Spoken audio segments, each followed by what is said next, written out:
Nu va, laba diena, labas vakarus ir labanaktis. O jeigu rimtai, aš vėl prie tų pačių temų, niekada jos nedingsta.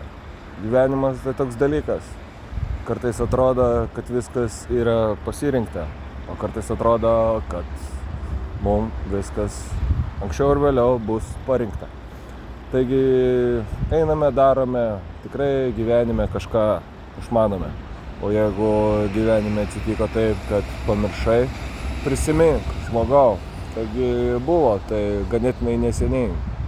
Nes tam tikri dalykai, kaip tam tikras kūno alinimas, smegenų, visų mūsų ląstelių ir energetinių impulsų trumpinimas, slopinimas arba kitaip pasakius,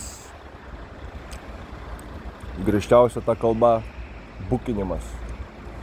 Mums atvedė iki tokių dalykų, kai nusprendėme ir supratome, kad yra tik du keliai. Arba pasiduoti, arba bandyti vėl iš naujo. Nes tam tikrų kartais dalykų neatsirinksi. Ne viską galėsi numatyti. Taigi, kaip sakant, nežinau net kam dėkoti, bet aš dar vis gyvas. Nors mano visais paskaičiavimais turėjau būti ganėtinai pavargęs.